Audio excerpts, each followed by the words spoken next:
Ahí se ve mi pantalla. Sí, Ceci, se ve perfecta. Alex. Qué guapa. Ay, mi mamita. Sí, qué guapa, Ceci. Extrañamos, Alex. Ya ven a vernos. Ya mero, ya casi llego. Unos cuantos días más. Cuando nos llegue el rayito transformador. Ándale, te vamos a ver en el curso de inducción. De hecho.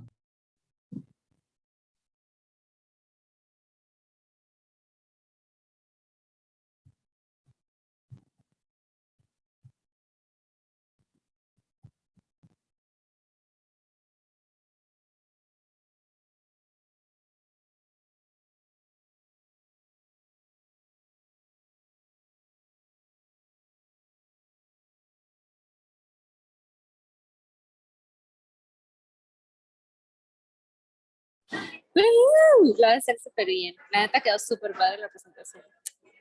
Nice.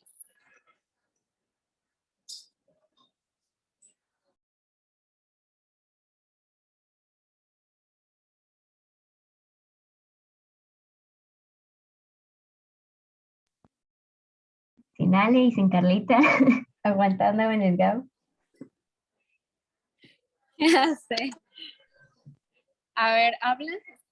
Yo no sé si mi audio es el que está. ¿Claro? Ya, sí, ya. ¿Está raro? ¿O qué? ¿Nos escuchas? Oye, qué padre remodelaron, ¿eh? ¿Viste remodelación, Carlita?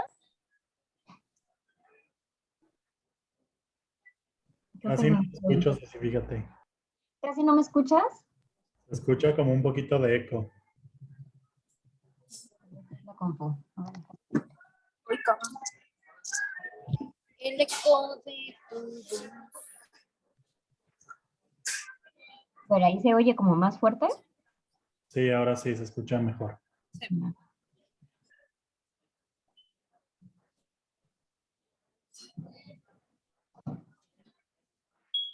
Que mi corazón está vacío, por eso oyes mucho eco. Ay, no me entiendes. Un Grinch de Navidad. Hay un meme que dice, ¿para qué haces cardio si tienes corazón? Y yo, "Ay, no".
Mucho éxito, Ceci.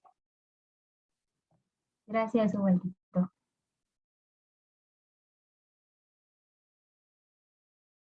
Qué nervios haciendo estar del otro lado. No like.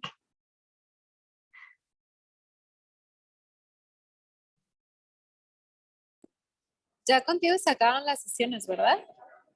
Ya, llegamos a fin de mes. O sea, de nosotros, sí. Sí, ¿verdad? Piensa en el verbo.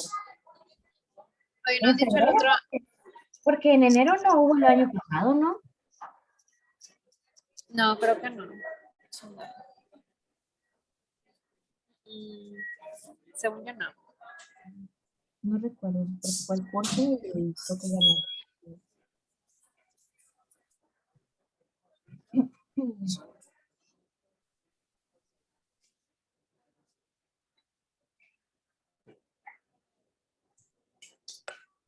¿Cómo va a estar el miércoles en Tepic? ¿Hay pacientes?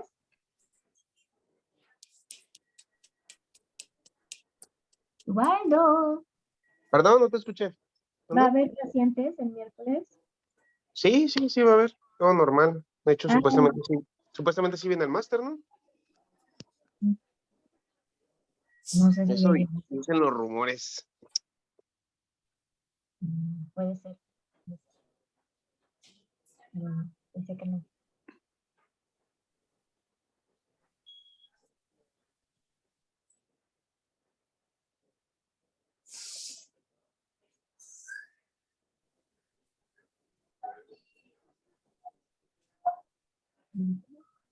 Ahí estaba, espérate.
¿Listo?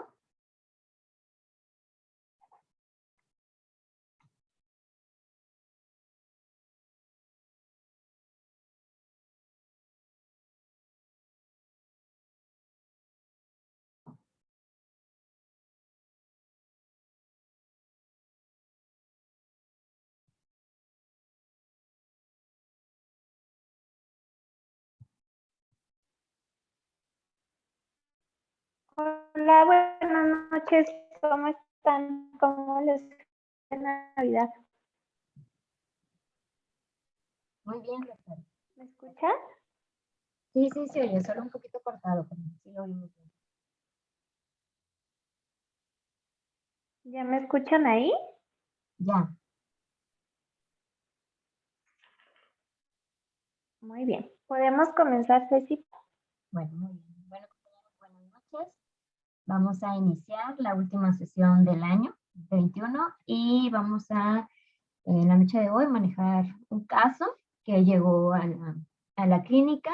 Entonces es un paciente de nanoftalmos y vamos a ver cómo fue evolucionando todo esto.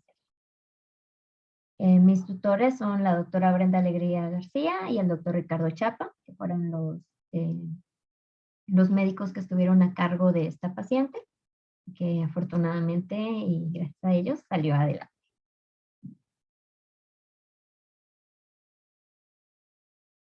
Ok, entonces la definición de nanoftalmos fue implementada en 1974 por Brockhurst.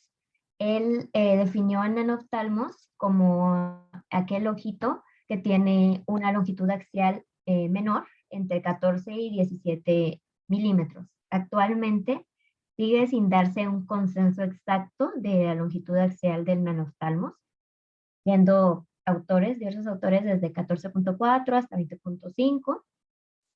Es de carácter congénito y frecuentemente bilateral, con un origen embriológico desconocido o debatible entre si hay una detención en la cresta neural o como tal una formación de una vesícula óptica de menor tamaño.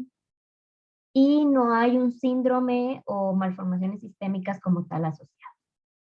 Entonces, como les comentaba, diversos médicos tienen algunos criterios para definir nanoftalmos, como llama, que menciona que los nanoftalmos son aquellos ojitos con una longitud axial menor a 19 milímetros, con una hipermetropía y una rigidez de una esclera gruesa y rígida.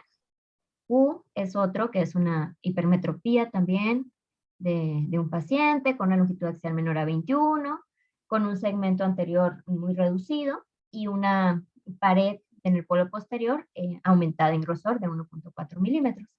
Y Yalbach dice que estos tienen una longitud axial menor a 20.5, con una cámara anterior de igual manera pequeña, un cristalino amplio grueso en comparación con el volumen total del ojo y una hipermetropía severa con un engrosamiento de la esclera y la coraza. ¿Okay? Viendo las definiciones, vamos a pasar a diferenciar un poquito dependiendo de la longitud axial y de las características del segmento. Bueno, de acuerdo a la longitud axial la vamos a ver en disminuida, normal y aumentada. Cuando la tenemos disminuida y un segmento anterior es grande, vamos a encontrar megalocórnea con una hipermetropía axial. Cuando tenemos una longitud axial normal y un segmento anterior grande, podemos encontrar únicamente lo que viene siendo una megalocórnea, una alteración en el segmento. Y si tenemos las dos que están de mayor tamaño, vamos a encontrar un oftalmos, una megalocórnea y una miopía axial. En cambio, cuando tenemos una longitud axial disminuida y un segmento anterior normal, únicamente vamos a encontrar una hipermetropía axial. Si los dos están normales, pues es un ojito de características normales, hemétrope. Si la longitud axial está aumentada, pues vamos a encontrar una miopía axial. Y cuando el segmento anterior es más pequeño en comparación con la longitud axial, encontramos el nanoftalmos, que es una longitud pequeña. Cuando el ojito, la longitud es normal y el segmento está anterior, vemos una microcórnea. Y cuando la longitud axial está aumentada y el segmento anterior es pequeño, vamos a encontrar una microcórnea con una miopía axial. Ok, bien. Entonces, viendo los conceptos anteriores que mencionábamos, ¿qué vamos a encontrar en la clínica de un paciente con nanoftalmos?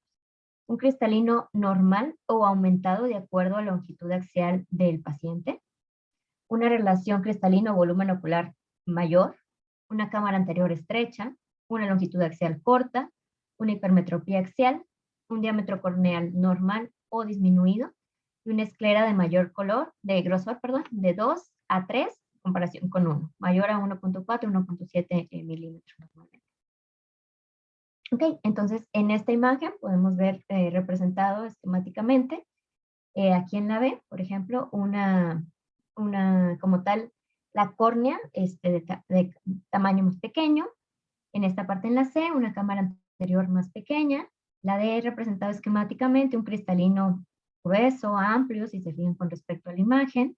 En la A, una longitud axial más acortada.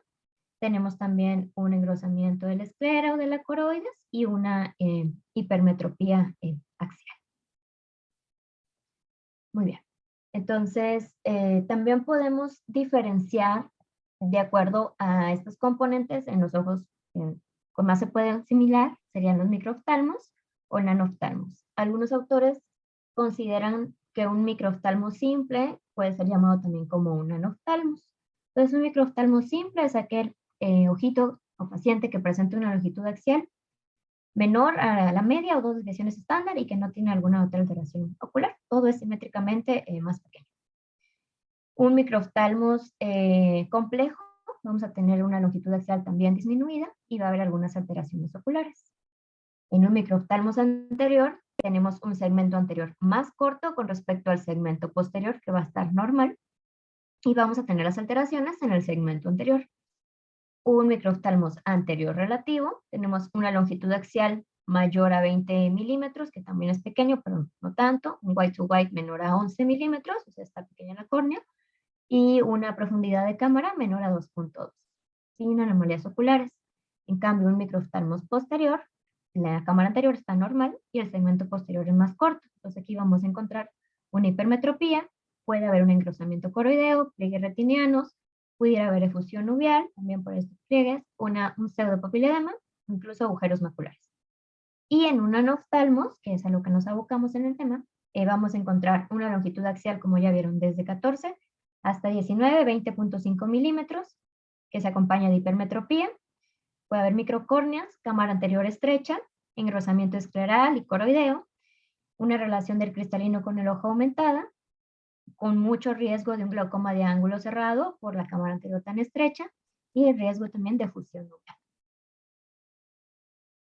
Bien, entonces, estos pacientes, ¿a qué están predispuestos? A glaucoma de cierre angular, a desprendimientos de retina serosos y a desprendimientos coroideos por este engrosamiento de la coroides, de que estos pacientes tienen también mucha tracción vitreoretiniana, entonces pueden ocasionar todo este tipo de padecimientos. ¿Y qué vamos a hacer con estos pacientes que acuden a la consulta, que tienen como tal síntoma y que se les quiere operar? Entonces, antes de proponer algo, hay que evaluar completamente al paciente, individualizarlo, hacer una extensa valoración prequirúrgica y sus estudios auxiliares en cada uno de ellos, valorar qué opciones terapéuticas, tanto quirúrgicas como médicas, tenemos y los riesgos y las complicaciones o las ventajas de cada uno de ellos. Entonces, entre las opciones prequirúrgicas hay que estar conscientes de la dificultad y que es tomar una buena medición de la longitud axial. Hay que repetir varias tomas y estar en manos de una persona experta para realmente tener la certeza de que es lo más cercano a la realidad. La cámara anterior va a ser muy estrecha y va a tener alteraciones estructurales en el segmento anterior o en el posterior. Entonces, teniendo esto, la cámara anterior estrecha, podemos valorar si hacemos algún tratamiento para prevenir cualquier complicación intraoperatoria, como una iridectomía. Y bueno, por ejemplo, en las intraoperatorias podemos encontrarnos con la pérdida de relaciones anatómicas normales porque se puede haber más descompresión, puede haber una talamia, una dificultad en la capsulorhexis por obvias razones, porque está muy reducida la cámara anterior, al igual que maniobrar con el facomulsificador, es igual. Un riesgo de mala dirección de fluidos, podemos presentar incluso una efusión nubial, y desprendimiento de retina por tracción vítrea, que se pueden presentar intraoperatoriamente o posoperatoriamente.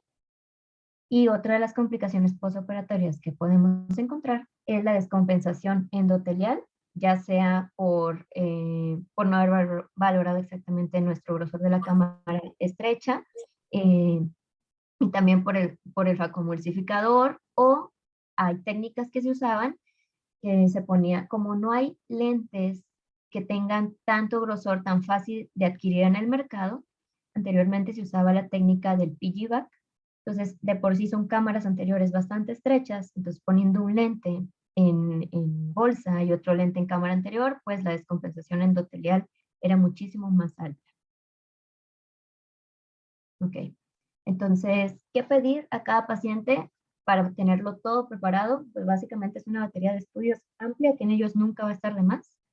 Además de correcta exploración, interrogatorio y todo con nuestros pacientes, vamos a tener una biomicroscopía y una refracción de ambos ojos para valorar que no haya alguna ambliopía o un defecto refractivo oculto.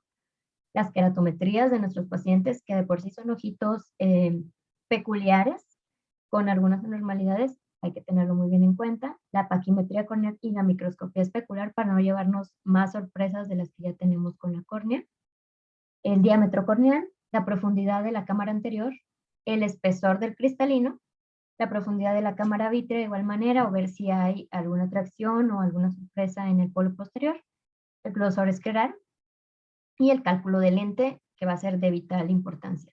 Afortunadamente, casi todos estos equipos los podemos realizar en la clínica sin mayor problema, y la mayor parte de estos nos los da, por ejemplo, el IOL Master, que lo tenemos ahí a nuestra disposición, aunado a la microscopía especular y hacerle un correcto ultrasonido para valorar ciertas posiciones del grosor escleral o del vítreo que tal vez no lo pudiéramos valorar con otros equipos.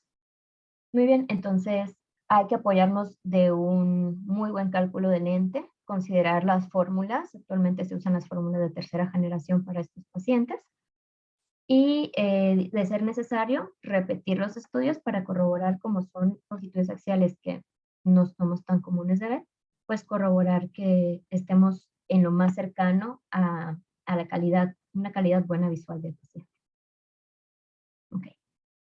Nosotros valoramos, hay que valorar qué tipo de técnica se va a elegir en cada paciente. Entonces, a lo largo del proceso de la valoración del paciente, estuvimos revisando bibliografías por presentarse de un caso no tan común, y encontramos, por ejemplo, diversos estudios como este primero, todos son del 2018, 2019, 2020, donde en esta serie de estudios, en este caso reportes, hacían una ciclofotocoagulación transescleral. Como estos pacientes tienen riesgos de glaucoma de ángulo estrecho y manejan presiones bastante altas, ellos utilizaban la ciclofotocoagulación transescleral previa y post FACO. Entonces valoraban los dos tipos para evitar glaucomas secundarios a la cirugía, ¿verdad? Entonces en ellos se vio bastante buen resultado en los pacientes tanto pre-FACO como post, pero un alto riesgo que presentaban era que los pacientes que les hacían ciclofotocoagulación presentaban mucha alta de, como tal, un edema y hacían bastantes sinequias. Entonces, pues este es un riesgo, o pondría más en pericia las aptitudes del cirujano, valorando una cirugía de catarata, pues ya con más complicaciones, ¿no? El segundo estudio que vemos acá de la facomulsificación en pacientes con anoftalmos valoró a 8 pacientes. En ellos lo único que hicieron fue quitarle la catarata para ampliar la cámara y que facilitar el flujo del humor acuoso. Y en esta serie de 10 pacientes que se reportaron, fueron operados 12 ojos. Entonces, en estos 10 pacientes se encontraron 3 desprendimientos de retina que presentaron los pacientes posterior a la cirugía de catarata en un promedio de 6 meses. Entonces, bueno, en ellos únicamente se realizó la cirugía de catarata. Es una alternativa, pero pues existe el riesgo de, por la compresión y lo que presenta, que puedan tener un desprendimiento de retina, lo cual estos ojitos se perdieron porque ya no hubo mucho más que hacerles, ¿verdad? Y en el último estudio, pues también tenemos estudios de cirugía de catarata. Este se realizó como tal en la India, en los Estados Unidos, y ellos sí realizaban cirugías de catarata, pero previa punción vítrea, como para liberar la presión.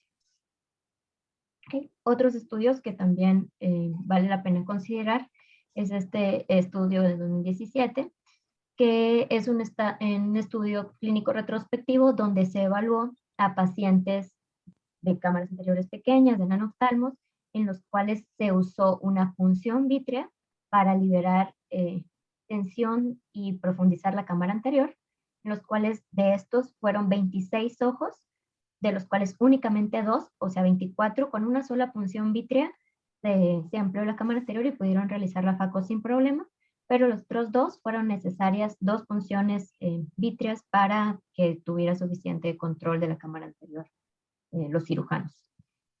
En los otros estudios, este es un estudio muy interesante, se hizo la vitrectomía central vía pars plana, después una facomulsificación con colocación de lente intraocular en pacientes con anoftalmos y con cámaras anteriores pequeñas.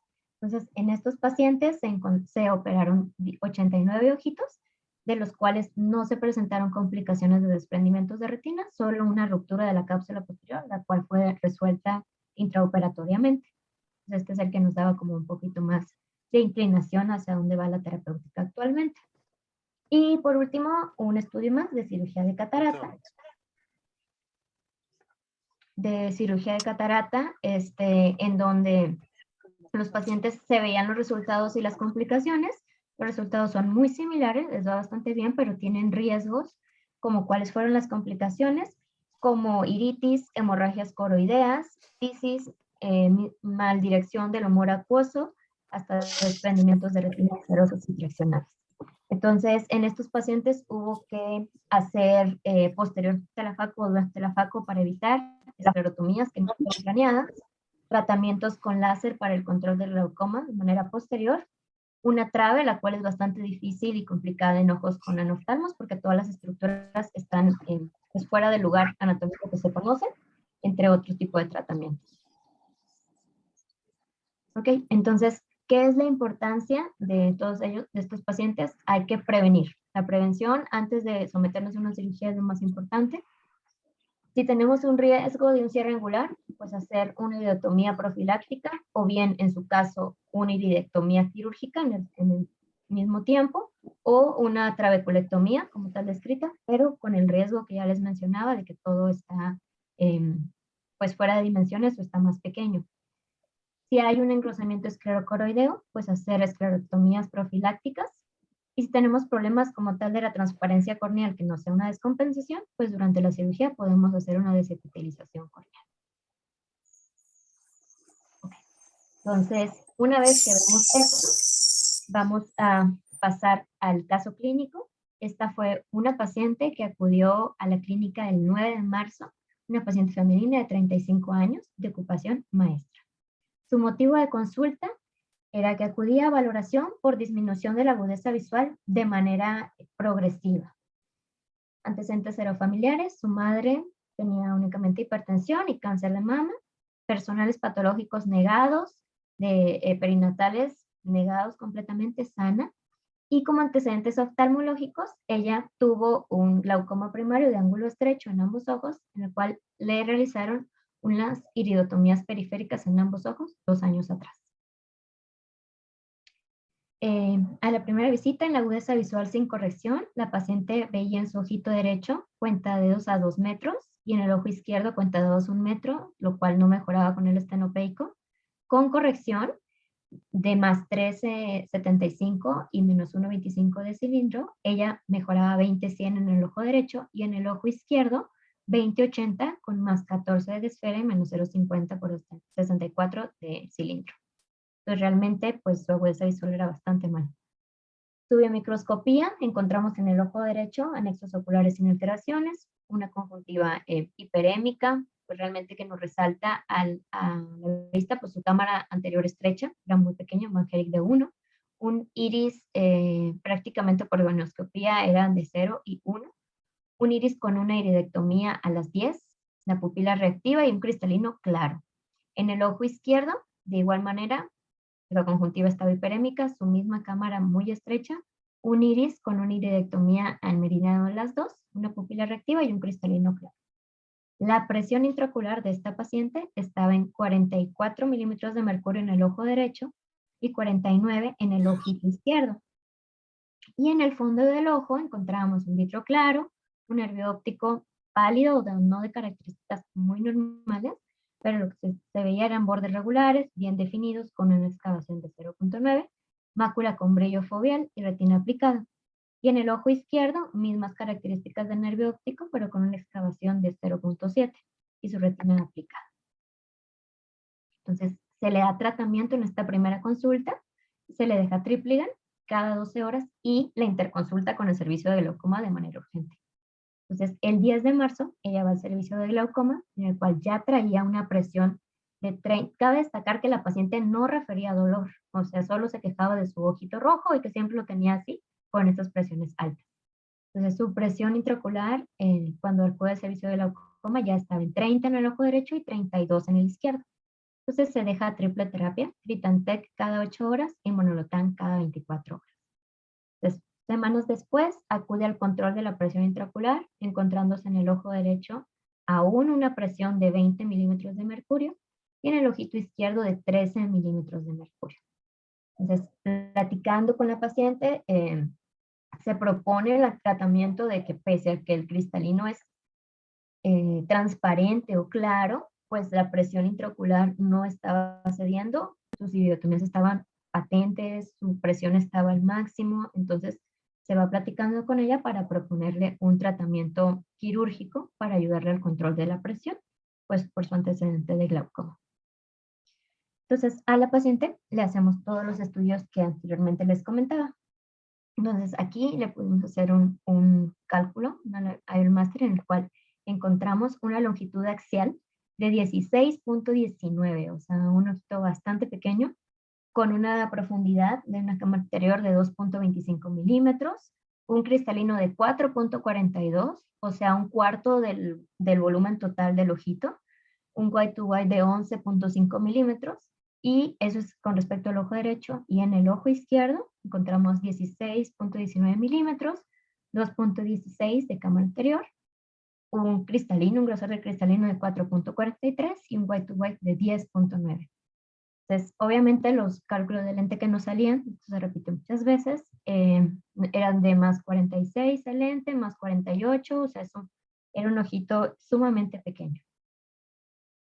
Se le realizó una microscopía especular en el cual encontrábamos sus células bien, su endotelio afortunadamente sano, y de igual manera, pues corroboramos acá la longitud axial de 16.19, un conteo de células de 549 micras, como tal la cámara 2.25 y el cristalino 4.42. Entonces, pues se corrobora todo, sus keratometrías sí estaban alteradas, pero pues no era compatible como con su cono tal cual puro, sino más bien un conjunto de alteraciones tanto de la córnea como del ojito con su nanoftalmos.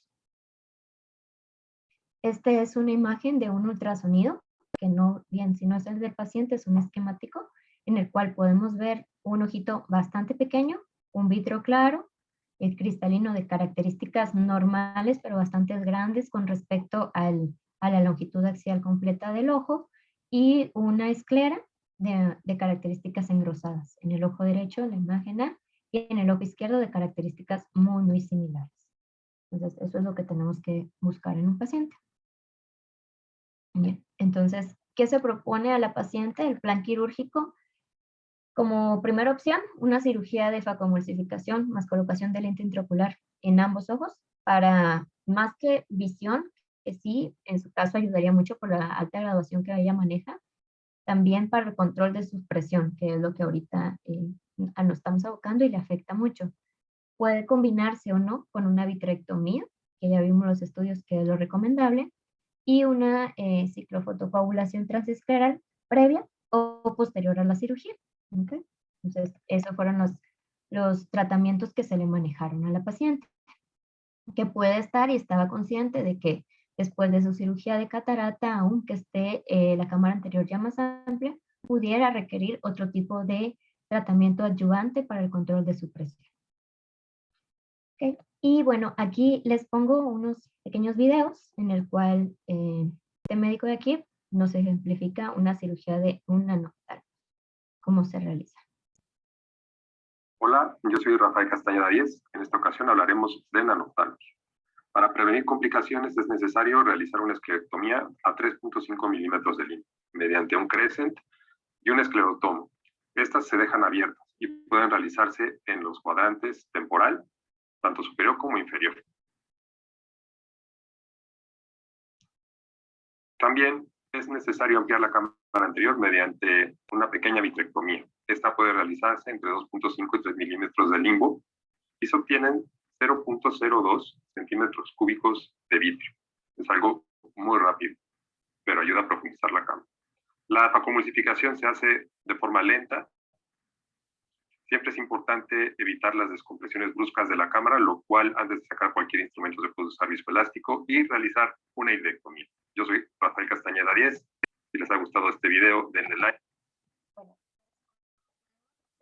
en este video el médico utilizó dos de las técnicas que previamente habíamos comentado en los estudios. Este médico hizo unas esclerotomías como manera profiláctica y él además, o sea, no hizo como tal una vitrectomía tal cual, sino una punción a 2.5 3 milímetros de limbo, porque es un poquito pequeño. Posteriormente que ya amplió, continuó a la realización de la faro. Y en este otro. Hola, yo soy Rafael Castañeda 10. Quiero compartir en esta ocasión con ustedes este video acerca de nanoftalmos. En un paciente en el que vamos a hacer una cirugía de catarata.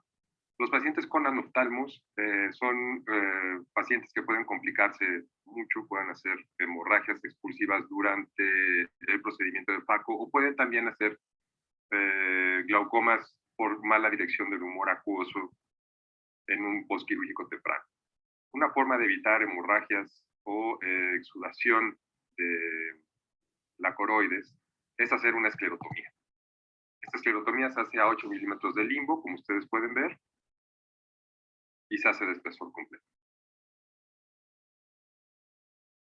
Hasta que pongamos el espacio en la cámara anterior mediante una vitrectomía vía pars plana, un trocar calibre 23, y se coloca a 2.5 milímetros de limbo, un poco antes de lo que haríamos en un ojo con un eje antero-posterior normal. Se hace una pequeña vitrectomía, se coloca el puerto de 1 milímetro. Okay. Bueno, igual como vimos aquí, él hizo unas esclerotomías profilácticas, pero aquí sí hicieron una vitrectomía central y luego colocó por medio de una cánula al azul, y como este paciente tiene una pupila pequeña, el médico pues va a colocar retractores de iris para ayudarse a ampliarlo. Entonces voy a contarle un poco y empezó a hacer la capsulorhexis ahí, como podemos ver. Él lo hizo con un cistitomo porque comenta que es bastante difícil maniobrar el tamaño de la cámara anterior con una ultrata, ¿no? Entonces con un cistitomo la realiza. Luego todo el tiempo se tiene que colocar o se tiene que proteger nuestro endotelio colocando viscoelástico antes de sacar, mover o hacer cualquier instrumento. Ahí está realizando la faco y prácticamente comenta que lo utiliza con parámetros muy bajos y no es con meramente aspiración. Y bueno, hace viscodisección para evitar descompresión. Y bueno, ellos tienen toda la mano. Ahí estaba colocando un anillo de tensión capsular por tal cual una debilidad que se presentaba, aspiración de los restos. Y la colocación aquí vemos la colocación del lente intraocular, lo centra, posteriormente retira los retractores del iris y cierra las esclerotomías, hace una hialocapsulotomía y retira los trocars. ¿Okay? Entonces aquí es el mismo médico el cual realizó dos tipos de técnicas diferentes en ojos con nanoftalmos, siempre cuidando o evitando las descompresiones. Entonces esto es algo bastante importante y analizar en cada ojo y individualizar. Bien. Nosotros, lo que realizaron nuestros doctores previo a la cirugía, como era un paciente que se iba completamente y estaba esperado que se pudiera enfatizar, complicar, inflamar muchísimo, se dejó prednisona 25 miligramos por día 2 semanas previas a la cirugía, acetadiazol, porque si recuerdan traía su presión en 20 y era esperado que subiera más, acetadiazol 250 miligramos cada 8 horas, Critantec cada 12 horas, se quitó el monolatán 2 semanas antes y previo a la cirugía se puso un bolo de manitol, 20 miligramos en 100 mililitros para 1 hora, y en ellos pacientes es muy importante el estricto control de anestesia, pues un movimiento como una valsalva, un movimiento brusco, pueden hacer que la cirugía cambie por completo y se complique. Pues aquí podemos ver un extracto de la cirugía que se realizó en la paciente, en el cual, como vemos, los trócares fueron colocados a 2.5 milímetros, o sea, mucho más pequeño que un ojito normal. Y en este paciente, pues con infusión cerrada, se colocaron los trócares y se realizó primero una vitrectomía central a ciegas prácticamente para liberar y ampliar la cámara anterior. Posteriormente a esta, con un cuchillete de 15 grados, se hizo la accesoria, se colocó el azul, se hizo la capsulorhexis, en el cual el doctor Chapa me comenta que era bastante complicado, pues la cápsula de estos pacientes es un poco más resistente y además la fluídica del ojo, de ojos nanoftálmicos, es muy diferente a la de un ojo normal. La cirugía, la extracción del cristalino fue prácticamente con pura aspiración y posteriormente se colocó un lente con un cartucho tipo B para ampliarlo un poco más por el tipo de lente que se colocó y se puso un lente de más 40 dioptrías. Entonces, en este video, bueno, podemos ver dónde está colocando el lente y fijándolo. Después de que colocan el lente y cierran la principal, hicieron como tal, el doctor hizo como tal una vitrectomía periférica y central, en el cual el vítreo estaba fuertemente adherido a la retina. En estos pacientes hacen esta tracción, pero es muy importante el retiro completo para evitar en un futuro un desprendimiento de retina en un posoperatorio inmediato. Y otra cosa que se me olvidaba, en este paciente se realizaron unas esclerotomías profilácticas también de igual manera antes de este tratamiento. Muy bien, entonces eso fue lo que se le realizó a nuestra paciente. Entonces, el 12 de abril, la paciente fue sometida a un procedimiento de facovitrectomía y se colocó un lente Crisov de más 40 dioptrías. Al día siguiente de posoperada, estaba a cuenta de 2 a 1 metro, con la presión en 27 milímetros de mercurio, lo cual todo esto a la paciente se le comentó que era muy esperado que pudiera presentar como tal un riesgo en su presión, una córnea con edema de 2 cruces, la cámara ya estaba en media amplia, tenía una membrana pupilar inflamatoria, células en la cámara anterior y el lente estaba en bolsa. Entonces, como ya había estado en tratamiento en prednisona, de igual manera continuó prednisona 50 miligramos cada 12 horas a dosis de reducción cada 7 días, Sofipren cada 4 horas también a dosis decreciente, Cevestén cada 8 horas por 4 semanas y Critantec cada 8 horas. El 6 de mayo, esta paciente estaba en agudeza visual sin corrección 20-200, si recordábamos antes estaba en cuentadedos, con una presión de 38 milímetros de mercurio, la córnea con un ligero edema corneal, una cámara anterior amplia, ya no había celularidad, la pupila era redonda, refléctica y sin sinequias, el IO estaba en la bolsa, la cavidad vitrea era clara, la retina estaba aplicada, teníamos pliegue, pero se encontraban unos pliegues subretinianos temporales y nasales perimaculares que la paciente no tenía anteriormente. Entonces, se dejó tratamiento con Sofipren y prednisona en dosis decreciente. Se le agregó acetazolamida, 250 miligramos cada 12 horas por 7 días y Critantec cada 8 horas. El 12 de mayo, o sea, un mes de posoperada, la agudeza visual estaba, sin corrección estaba en 20-200 y con corrección estaba en 20-70. Ya únicamente tenía una esfera de más 6 con 0.25 de cilindro a 150 grados. Prácticamente, si recuerdan, era como que lo que le restaba al lente. O sea, se le puso un lente de 40 y ella más o menos ocupaba uno de 46, 48, que no se tenía.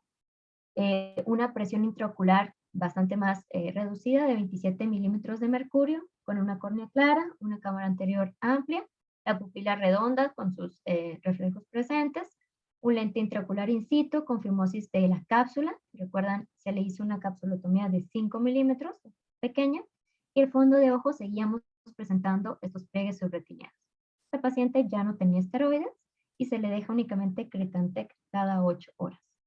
Aquí en la imagen de la izquierda podemos ver cómo se presenta la fimosis de la cápsula con una capsulorhexis pequeña, y en la imagen de la derecha podemos encontrar una imagen de fondo de ojo donde se observan estos pliegues que les comentaba y en este de campo extendido, estos pliegues retinianos que la paciente previo a la cirugía no presentaba con involucro de la mácula.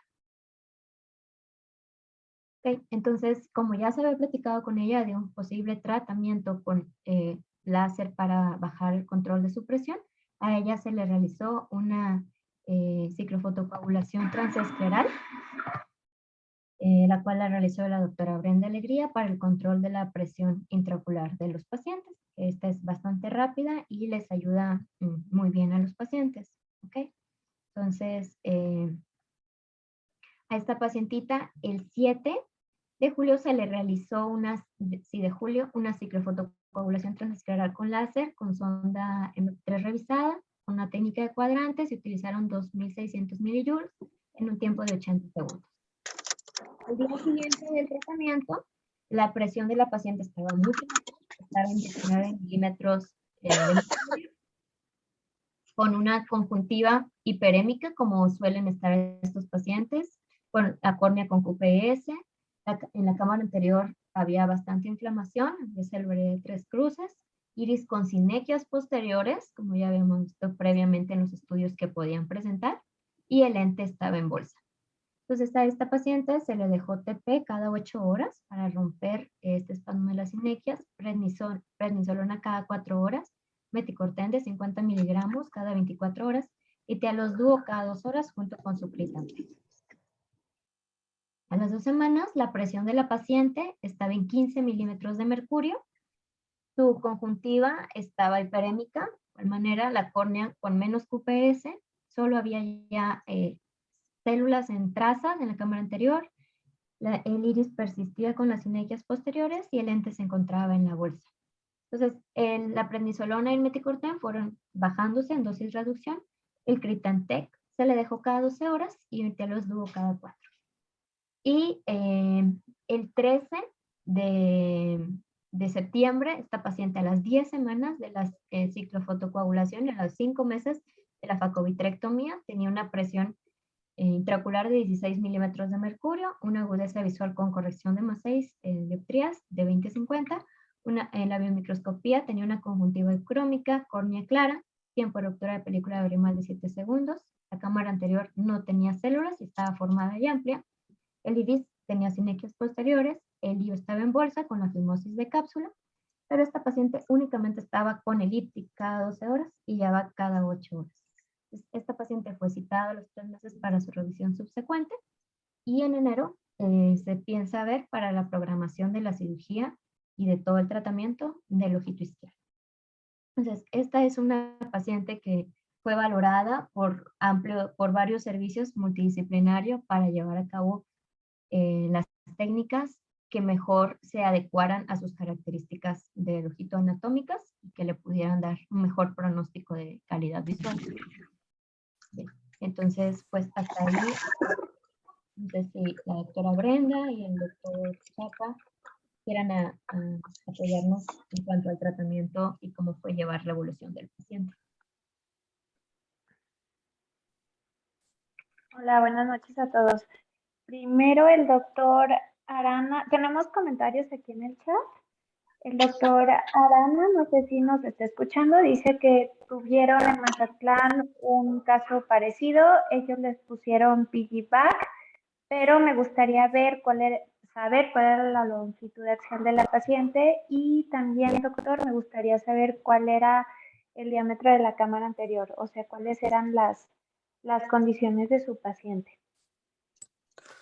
Sí, realmente tuvimos un caso similar, doctora. Realmente el detalle exacto no lo tengo. Creo que la longitud axial era de 17.5 de longitud y el tamaño de la cámara anterior no lo tengo, no recuerdo el dato exacto. En este caso lo vimos con el doctor Miguel Ángel Carvajal y él optó por colocar un lente 25 más un piggyback de 25 también.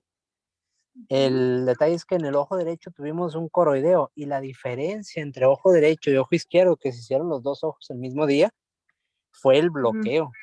Lo único que se hizo diferente fue el bloqueo, porque el primer ojo se hizo con anestesia tópica y al ojo izquierdo sí se le colocó bloqueo y el ojo derecho desarrolló un coroideo porque el paciente estuvo haciendo pues maniobra de Valsalva, etcétera, y realmente la complicación del coroideo se vio en ojo derecho, se trató con prednisona, etcétera, y al final de cuentas los resultados fueron 20/60 ambos ojos después del lente. Tenía un residual solamente de +3, pero bueno, ya no se le corrigió, pues porque todavía estaba en el postquirúrgico, y se iba a esperar para realizar capsulotomía y algunos otros procedimientos que quería hacer el doctor antes de esa corrección. La verdad es todo un reto el manejo del paciente así, sobre todo por el riesgo que tenemos, ¿no? De coroideos, de desprendimientos y la complejidad de la cirugía como tal. ¿Y tu paciente tenía glaucoma secundario? Sí tenía glaucoma secundario, la excavación estaba del 90%, estaba en tratamiento también con terapia máxima, y el plan era también de hacer algún tratamiento con endofotociclo, pero bueno, las condiciones del coroideo ya no lo permitió y por lo tanto ya no se hizo ninguna intervención. Muy bien. Bueno, aquí hay algo importante, más que primero, estamos en un caso muy reto, ahorita el doctor Chapa desde el punto de retina nos dirá su comentario. Son casos reto, fuera de lo común, extremadamente difíciles. La decisión se toma sentados con un equipo de trabajo y pues previniendo todas las complicaciones. En este paciente, la verdad, como vieron en la doctora Ceci, como lo presentó, la cámara anterior estaba muy estrecha, la longitud axial estaba bastante importante. De hecho, la verdad es que yo nunca había visto un caso con una longitud axial y con unas medidas tan pequeñas.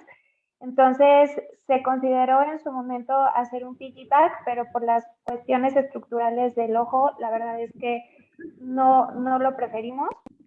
Aquí lo importante es que el paciente con corrección quede en 20/50, pero su urgencia como tal eran las características de la presión intraocular. La paciente llegó con tratamiento máximo y presiones muy altas. Entonces, desde el punto de vista de glaucoma, teníamos que hacer algo ya, porque es una persona joven en una edad bastante productiva que no tenía tampoco un daño en el nervio óptico tan severo.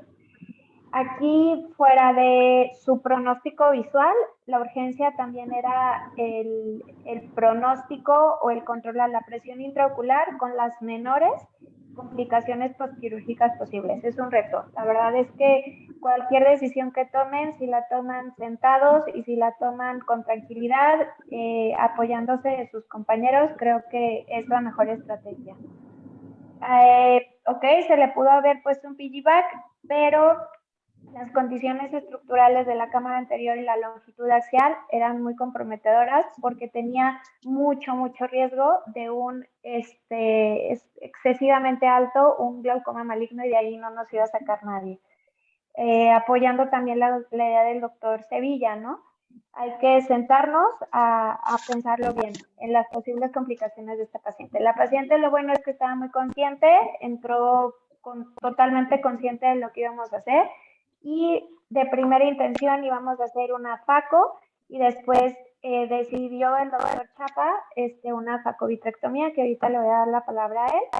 Y desde el punto de vista de glaucoma, ¿qué otras opciones tenían aparte de una ciclofotocoagulación? Aparte, porque hay varias opciones que pudieron haber sido para esta paciente, pero aparte de la ciclofotocoagulación, no recomiendo la endociclofotocoagulación definitivamente, porque el riesgo de un coroideo es extremadamente alto, y aparte la cánula iba a ser muy difícil por las condiciones del paciente poderla maniobrar en ese ojo tan pequeño. De hecho, no lo mencionó, creo Ceci, o no sé si lo mencionaste, pero la paciente era tan extremo, pequeño el ojo, que tenía cirugías de oculoplástica en párpado. ¿Lo mencionaste? No. Tenía ciertas plastías palpebrales, porque era un ojo, al menos yo nunca había visto uno tan pequeño. Entonces, ¿qué otra opción?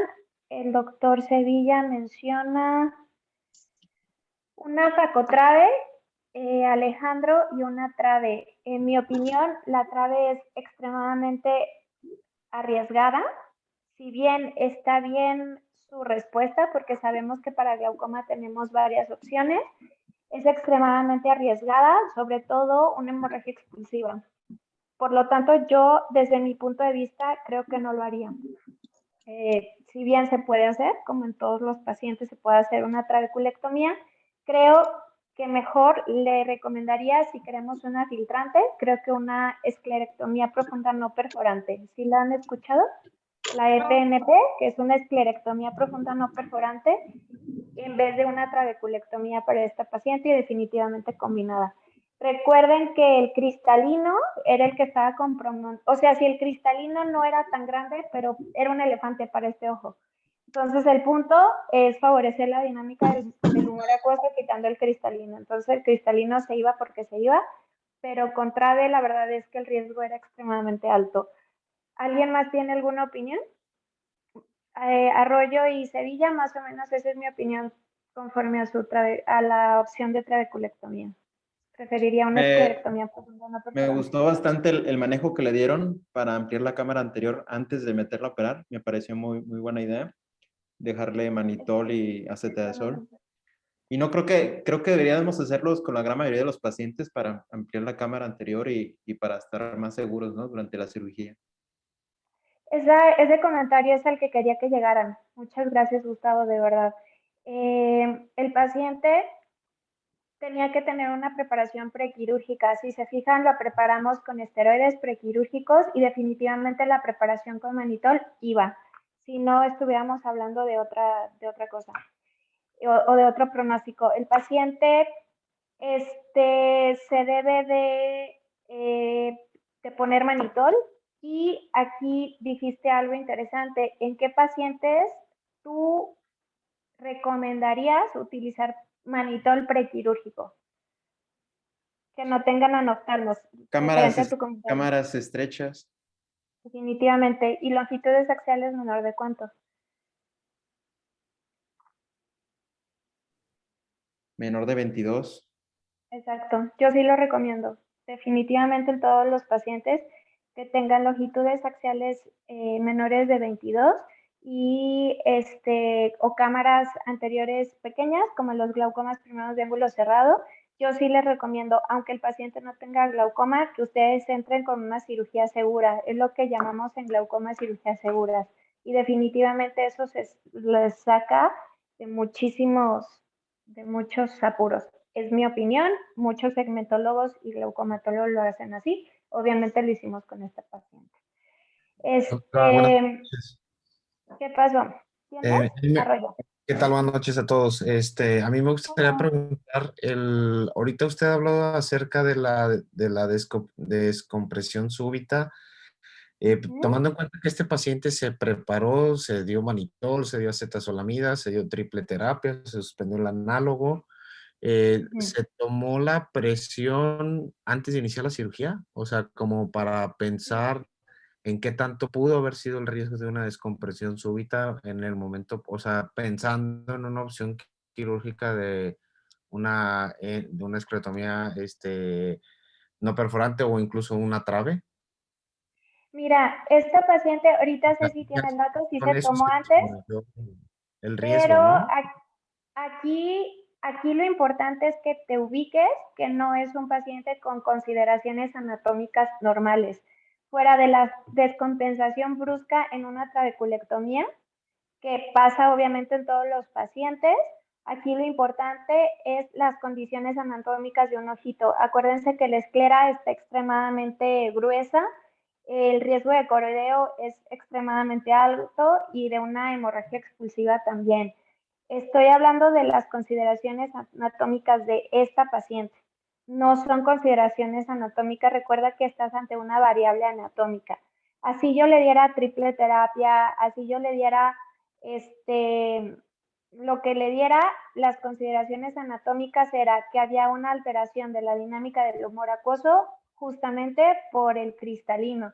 Entonces, aquí la decisión de Faco sola o Faco vitrecto era la decisión para favorecer mecánicamente la dinámica del humor acuoso. ¿Me explico más o menos? Sí, claro. Entonces, una trave en este paciente, si bien como les dije, no es tan mal su respuesta, creo que el riesgo-beneficio era muchísimo mayor. ¿Cuánto era la prequirúrgica, Ceci, 30 y qué? La terapia En 20, ¿verdad? No lo escucho. Por ejemplo, aquí Escalante dice un dispositivo de drenaje valvulado pediátrico. Justo, eso preferiría y también quería que ustedes llegaran a eso. Estaba en 20, Alejandra Arroyo, la presión prequirúrgica. Una paciente, la opinión del doctor Escalante es súper acertada. En mi opinión, un dispositivo de drenaje ocular valvulado, como tal el pediátrico, que es la S3, se usa en longitudes axiales menores de 20. Entonces, lo puedes usar claramente en adultos que sean longitudes axiales menores de 20. Esta paciente, creo que mi opción, que de hecho la tengo todavía, es ponerle un implante valvular de AMED S3. Definitivamente esa es una decisión mucho más segura. El punto es que la paciente tiene bastantes cirugías de párpado, muchas plastías, entonces el espacio ya no lo tenía muy libre para hacerla, pero es una de mis cartas a seguir con esta paciente en un futuro bastante cercano. Le cedo la palabra al doctor Chapa. Bueno, Ceci, pues muchas gracias. Estuvo muy bonita la presentación del caso. Y pues bueno, gracias también, obviamente, por contribuir en el manejo de este caso, que sí estuvo bastante retador. Y bueno, nada más algunas aclaraciones. Los trócares no se alcanza a ver muy bien en esa fotografía, pero son valvulados. Y eso también se vio con anticipación de que no fueran a ser no valvulados, porque justamente lo que queríamos era evitar descompresiones. Se hizo una vitrectomía central, sí, como dijiste, pues como calculando la presión para disminuir la fuerza posterior anterior y poder realizar la FACO con las menores complicaciones. Y como el video que mostraste del otro doctor, es muy bueno también saber hacer eso de hacer la capsulorhexis con solo el quistitomo, porque justamente provocas menor descompresión de la cámara anterior al tener un instrumento de menor calibre. Y bueno, este caso, pues evolucionó muy bonito y todo estuvo muy bien. Y nada más que, pues justo lo que dijo la doctora Brenda es súper importante. Todo lo prequirúrgico es bien importante en este caso porque los riesgos de una complicación, pues una complicación en estas cosas es catastrófica. La verdad es que prácticamente no la arreglas. Si tienes un DC importante o un DR secundaria una punción vítrea ciegas, pues ya no lo arreglas. O sea, el VRP que hacen o los desgarros gigantes que forman estos pacientes, pues ya no se arreglan, ¿no? Prácticamente. Entonces, por eso el abordaje de un ojo a la vez en estos casos, definitivamente yo sugeriría un ojo siempre que tengan un caso así de difícil. Obviamente no, ningún caso será igual, pero dos ojos a la vez en un caso tan especial y tan complejo y con tantas posibilidades de riesgos, pues yo no lo haría ni de broma. Y no lo sugeriría mucho. Y quería preguntarle al doctor Arana, ¿por qué es que decidieron realizar vitrectomía en aquel paciente de Mazatlán? ¿Faco más vitrectomía?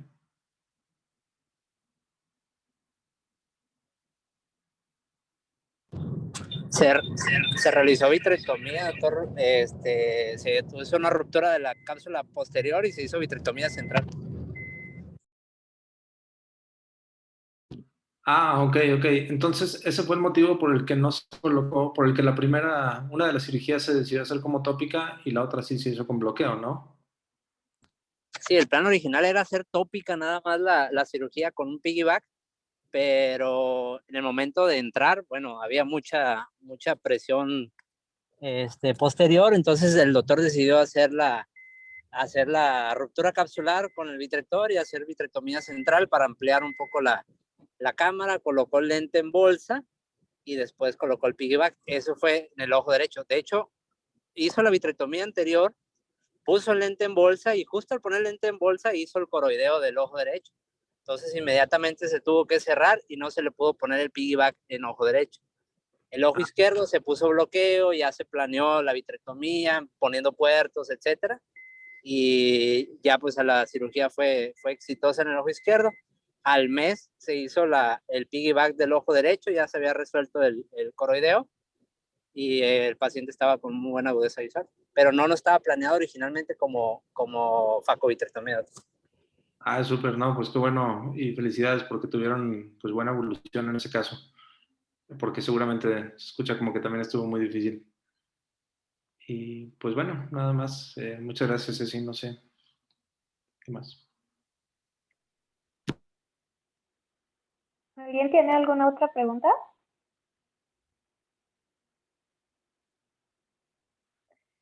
Bueno, los puntos aquí claves son, recuerden que son ojos complicados.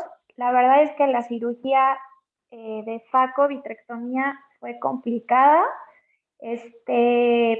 La verdad es que el doctor Chapa lo hizo muy bien, pero sí sudamos un poco ahí en el proceso. La verdad es que fue complicada, salió bien.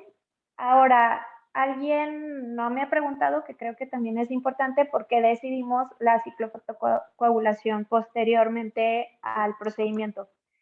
La ciclofotocoagulación transescleral micropulsada la decidimos después del procedimiento para ver la respuesta que iba a recibir el paciente después de quitarle el cristalino y hacer la vitrectomía, porque la facovitrectomía en nuestro caso sí fue una decisión anticipada. Y la verdad es que le fue muy bien. Como vieron, utilicé parámetros sumamente muy gentiles. La paciente evolucionó bien, tiene ahorita pues prácticamente una combinación de 2 medicamentos hipotensores y como esperábamos pues hubo una inflamación postquirúrgica muy importante. Entonces, fuera de todo, creo que el paso a paso que hicimos, primero hacer la facovitrectomía y después esperar para hacer la ciclofotocoagulación, al menos en nuestro caso fue la vía más segura. Creo que respaldo completamente la decisión del doctor Chapa de hacer primero un ojo. A mí no me gusta hacer 2 ojos a la vez y menos en estas condiciones. Recuerden que es una persona súper joven, hay que ver cómo responden, son variantes anatómicas, hay que sentarnos. La verdad es que agradezco y la verdad valoro mucho a la residente que estuvo con nosotros, que fue Ceci, porque estuvimos sentados. Ceci nos ayudó a ver las diferentes opiniones en la bibliografía, las que estaban más en la actualidad, lo que hacían diferentes doctores, lo que hacían en casos más extremos, como era el de nosotros, y nos ayudó mucho el equipo que formamos entre los residentes, entre retina y entre glaucoma. Entonces, creo que las decisiones así tranquilas y respaldadas bibliográficamente y más, ahora sí que, pues obviamente bien pensadas, fueron el éxito de nuestro caso. Esta paciente es una paciente súper joven, con una vida laboral muy activa, es maestra, entonces también hay que pensar en su vida, porque pues la paciente prácticamente tenía que tener una visión funcional con las menores complicaciones posibles a largo plazo. No sé si quieras mencionar algo más. No, doctora, pues nada más agradecerles y muy bonito, muy didáctico. Pues nada más agradecerles por permitirme participar y exponer lo que yo. Perfecto. Doctor Chapa, ¿alguna Sí, último comentario? bueno, hay una pregunta del chat de Carla que está relativamente no tan fácil, pero básicamente es por más bien por un desajuste hemodinámico del espacio supracoroideo de características pues anormales, con mayor grosor que en un ojo normal, y es un ojo que está acostumbrado a tener presiones de 40 y algo, 40, y ya con todo lo que le hemos hecho, pues ya está como en 20 o debajo de 20 incluso. Entonces, ese es el principal motivo y más probable por el que haya hecho pliegues corioretinianos y más en esa forma pues, característica que se desarrollaron. Otro de los factores asociados es que puede haber, más bien que en algunos artículos o bibliografía, pues se menciona que hay un aumento del grosor de la retina neurosensorial en estos pacientes. Cualquiera de esos motivos es lo más probable, pero como quiera, pues tiene una tendencia a la resolución, nada más que si toma tiempo. De hecho, creo que tenemos otra foto o una pendiente de tomarle así como esa que se mostró en el caso. Pero bueno, pues nada, muchas gracias, Ceci, y felicidades.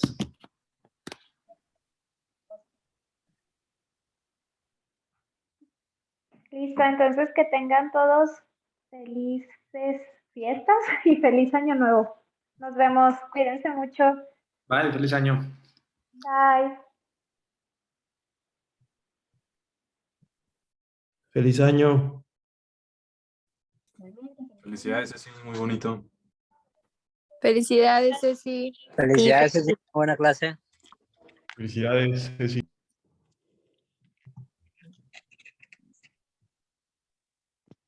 Felicidades, Ceci. Felicidades, Ceci. Todos cuídense. No te oyes, pero imagino que dices gracias. Feliz año. Adiós.